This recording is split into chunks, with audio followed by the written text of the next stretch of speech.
So I tested out this liquid masking paint technique that's been floating around on Instagram and TikTok lately, and these are the results that I got out of it. Let me show you real quick how I got to this point, and then what I'm going to do with this thing.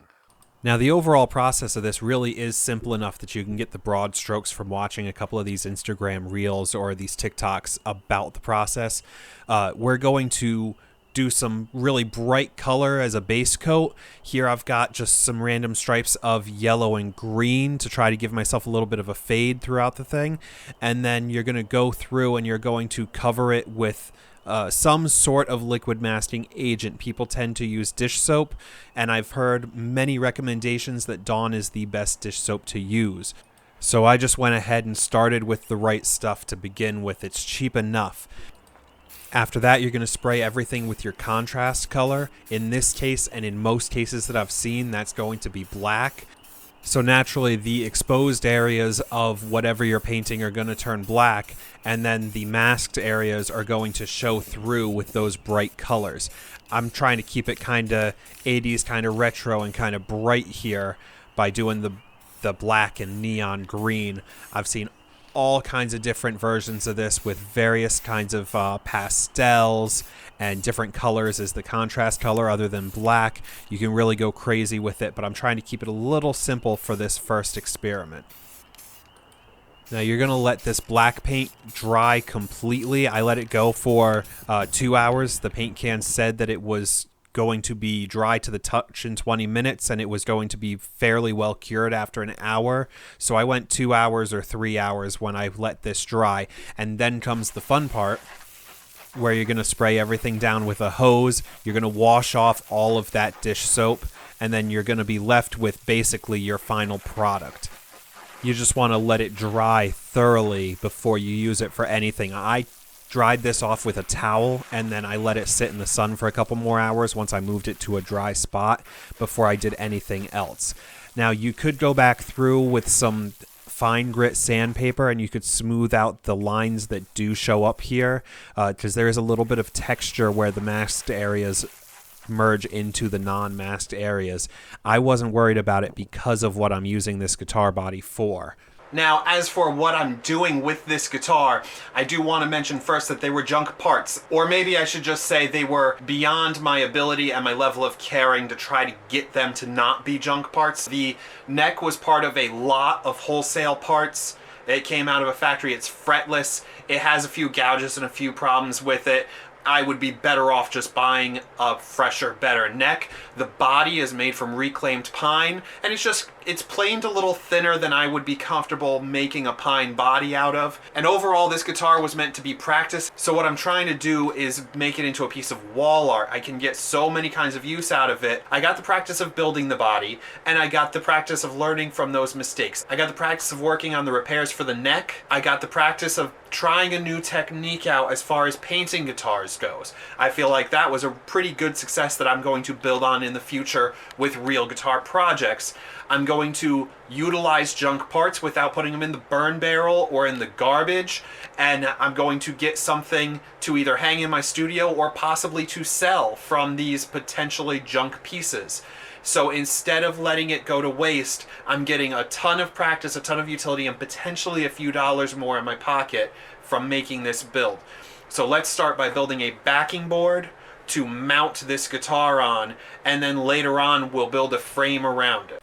And this was not a terribly complicated process. I'm just sizing up this guitar against a piece of plywood, and then I cut that to size. I painted that backing board with some house paint.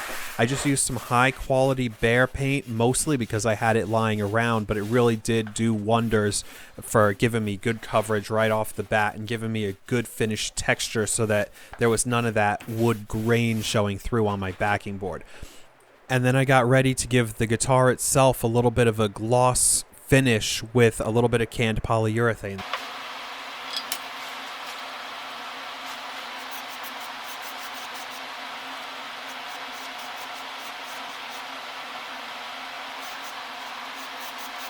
Now I'm going really heavy on the clear coat, so let me point out and reiterate that this is going to be wall art, not a guitar, so I'm not too worried about slight ripples or irregularities. It's just going to play more into the texture and the style of it being a handmade piece of art and a sculpture.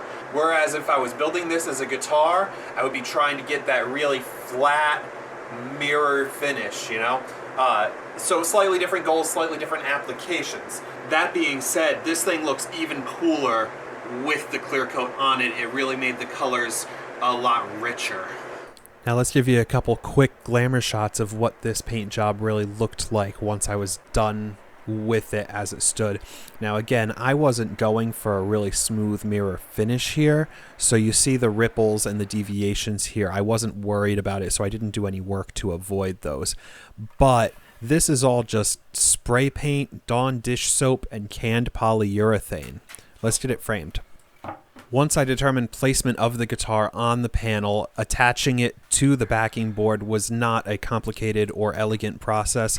I put a screw in from the back to make sure that I secured the placement, and then I flipped the whole thing over, and I put a few more screws just to make sure that it was properly secured.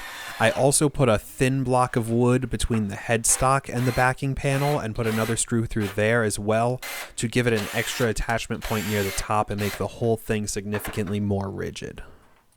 The next task was to prep the frame itself for this whole piece. It did not get very complicated. I took a few pieces of molding that I bought at Home Depot. I mitered them so that they would sit on top of the panel. I laid them out, I made sure that they fit, and then I painted those black while I was waiting for them to dry. I used some of this turtle wax scratch remover and swirl remover, and a little bit of a microfiber cloth just to polish up the gloss finish on this guitar body and get it as shiny as I possibly can. I used this particular product because I had it on hand, but it really did do a pretty good job of getting that high level buff and that last level of shine out of this. I attached a wire to the back of this, and then I grabbed my frame pieces, I glued them all to the front, I let them dry, and I got ready to hang it on the wall. And here's the end result. I've got this great piece of wall art that fits really well in my library and studio space, although that is not the ultimate goal. The ultimate goal is to be able to sell some of these at a local gallery or on Craigslist or Facebook Marketplace, and also to get the practice in on repetitively making these necks and bodies so that as I get better at it, I will have less rejects and less scrap to turn into wall art and more to turn into guitars. But this is a great way to ensure that I can still make a few bucks and make a few products while I'm getting that practice in and diverting this from the landfill in the process. Besides practice on making the bodies, making the necks, working on my build process and how I'm gonna make that repeatable, I also got the practice in testing out a new paint job, and I got a little bit more table saw time on my new table saw so I could get used to it. Speaking of paint jobs, I'm going to utilize this technique on a bass rebuild project that I've got coming up. Although if you've been watching anything on the channel, you will probably know that my current build is this Junk Parts Les Paul Jr. First video is over here. Second video is on its way where I am finishing it with a shellac finish. And then the third and final video in that series will be about the overly complicated wiring harness and all of the bells and whistles that I'm building in to exert a ridiculous amount of control over one humbucker pickup. And then we'll have test clips and sound demos and all that in that final video. Make sure you hit the bell icon if you want to find out when that comes out.